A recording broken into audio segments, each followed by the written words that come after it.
Next question, best push-up program. Mine stay the same regardless of how much or how little I do. All right, so I'm not going to get into like the best push-up program because unless you don't care about any other fitness discipline in the world other than push-ups, then just following a push-up program is kind of impractical. Adding push-ups to your program, that's a good idea.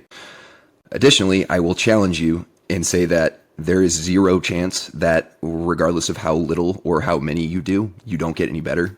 If you don't believe me, test yourself on a max set of push-ups.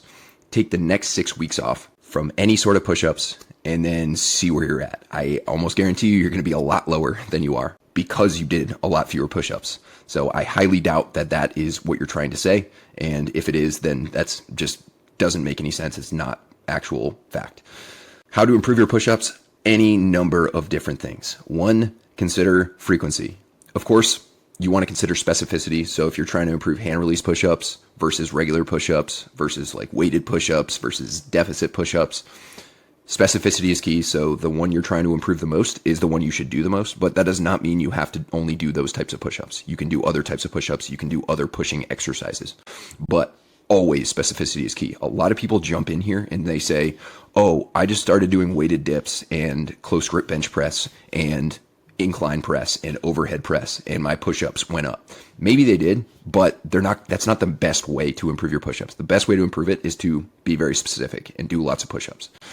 What I would do is probably start by increasing frequency. So if you're doing push-ups twice a week right now, do 3. If you're doing push-ups 3 times per week, do 4.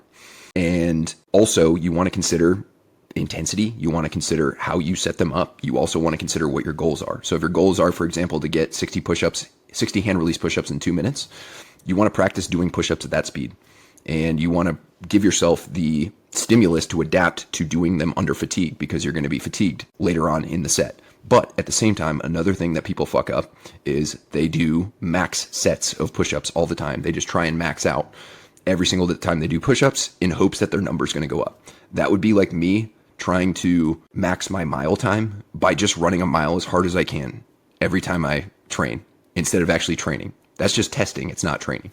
So I would consider maybe one day you do, say, this is just an example. There are many different ways you could split this up. Say Monday, you do hand release push-ups timed sets. So maybe you start with 3 sets of 45 seconds.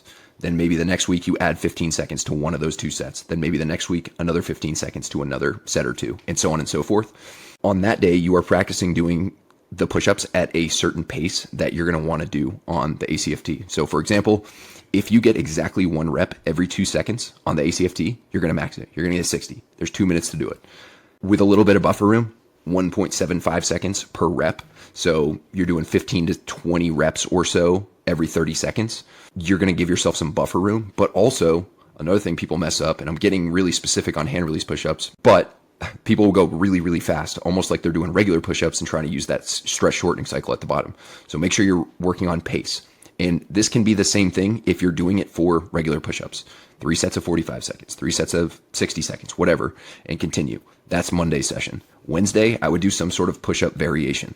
So you can do deficit push-ups where you actually use the deficit. So you put either bumper plates on either side for your hands to go on, or you use those push-up handles, maybe parallel bars, maybe even ring push-ups to get the stability component, or you can even just put dumbbells down and do push-ups like that. Another advantage to that is they're more growth promoting. So you're going to get more of a stretch at the bottom if you use it. A lot of people will do deficit push-ups, or they'll create the deficit, but they will just go down as if their chest was touching the floor. There's no point really. So that day you do a push-up variation of some kind, and you probably do more of a hypertrophy, like lower rep range stimulus there. So you could either do sets of 8 to 12 or maybe 15, or you could even do a lot of sets with low reps. So like 12 sets, 15 sets of like 6 to 8 reps or something like that. So you're still getting a lot of volume. You're resting short periods of time between those sets, but you're still really working on that push-up assistance work. And then maybe Friday, the last day you do push-ups of that week, maybe you do a density set. So a density set could be anything from like, I'm going to do this many push-ups as fast as possible. And you want to choose like a higher number than you're capable of doing in one set. So say right now you can do 50 push-ups in one set before you have to break. Your first density set, maybe 70. So you do as many as you can, rest a short period of time, do as many as you can, rest a short period of time until you rack up 70 reps. And then maybe the following week you try and beat that. You try and get there faster or with fewer rests. And then maybe the following week you go up to 80 and so on and so forth. Or you could do a density set in time. So as many push-ups as I possibly can in 4 minutes. And you just crank out as many push-ups as you can in that 4 minutes, resting as needed. And every time you do it, you try and get more reps in that 4 minutes. Or maybe eventually you add 30 seconds to it. It's 4:30. Those are both good examples of density sets. Of course, you also want to do other push training, but you don't want to do too much push training. Honestly, most males have done way too much push training in their entire lives because everyone loves a good chest day. And so they don't need a ton of push volume compared to the volume that they've neglected in other body parts throughout their training career. But you still want to do some other things. You want to do some pressing with dumbbells, barbell, machine, whatever it is, and go from there. So a million different ways to skin a cat. But going back to your question, your push-ups will improve if you do the right things in a reasonable way and stay consistent with it. And they will get worse if you do 0 push-ups. That's just not how it works. So just remember that as you go.